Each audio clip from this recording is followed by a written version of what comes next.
সালাম আলাইকুম। গেল কয়েক মাস ধরে আমাদের যারা বৈষম্য বিরোধী ছাত্র আন্দোলনের সমন্বয়ক ছিলেন, তাদের অনেকের বাড়ির দেয়ালে বেনামি চিঠি, অনেক কিছু যাচ্ছিল যে মরার জন্য প্রস্তুত। তো এটার অনেকে হালকা নিছে, আবার অনেকে সিরিয়াসলি নিছে। এর মাঝখানে কাফির বাড়িতে আগুন নিয়েও ধোঁয়াশা আছে।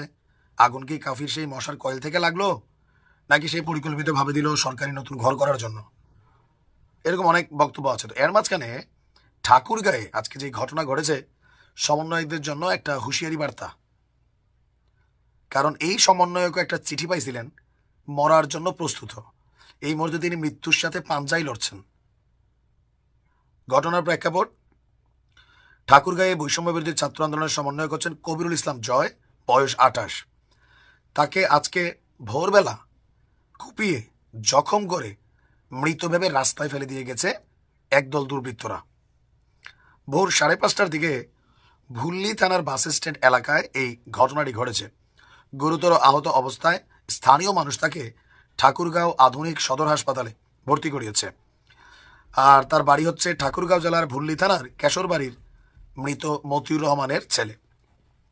পুলিশের বক্তব্য, ঢাকায় চোখের চিকিৎসা করে হানিফ পরিবহনের বাসে করে ঠাকুরগাঁও বাস টার্মিনালে নামেন জয়। সেখান থেকে অটোরিকশায় করে বাড়ি ফেরার পথে আগে থেকে ওত পেতে থাকা দুটি মোটর সাইকেলে হঠাৎ করে দুর্বৃত্তরা আসে। কোনো বলা নেই, কথা নেই, তার উপরে তারা চাপাতি দিয়া মোটামুটি তাকে জখম করে যতটুকু দরকার, আর এলোপাতারিক উপায় মারধরও করছে। তার বন্ধু বলছেন যে জয় জুলাইয়ের আন্দোলনে আমাদের সাথে ছিল, তার শরীরে 27টি গুলির চিহ্ন রয়েছে, চোখেও তার গুলি লাগছিল। এখন এই চোখের চিকিৎসার জন্য 19শে ফেব্রুয়ারি ঢাকায় গিয়েছিল, আর আজ সকালে বাড়ি ফেরার পথে ভোর 5টায় তার উপরে হামলার ঘটনা ঘটে। তার সঙ্গে থাকা সব কাগজপত্র ও দুর্বৃত্তরা ছিনিয়ে নিয়েছে। তো তার বক্তব্য, আমরা পুলিশের কাছে সুষ্ঠু তদন্ত দাবি করছি।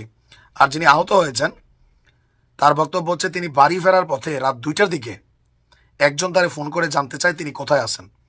তো তিনি বলছেন যে আমি তো ভাই ঢাকা আছি। তো বলতেছে জরুরি কাজ ছিল, কখন ফিরবেন? তো বলছে আমি ভোর হবে, আস্তে আস্তে আমি বাস থেকে নাইমা আইসা বাড়িতে যাব।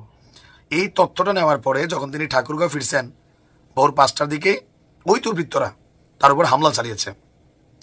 তিনি কাউকে চিনেননি, আর তার বক্তব্য তাকে হত্যার উদ্দেশ্যেই হামলা চালিয়েছিল। যেহেতু তিনি জুলাই অভ্যুত্থান আগস্টের সাথে কানেক্টেড, সুতরাং ফেসিবাদী শক্তির কেউ না কেউ এই ঘটনা করেছে। এখন স্বাভাবিকভাবে চিন্তা হয়তো যুবলীগ, ছাত্রলীগ, আওয়ামী লীগ এই নামটাই চলে আসছে। এখন বাংলাদেশে অনেক কিছু ঘটে, কে করছে, বাট কমেন্টে সবাই যুবলীগ, ছাত্রলীগ, আওয়ামী লীগ লিখছেন। হতেও পারে, আবার নাও কিন্তু হতে পারে।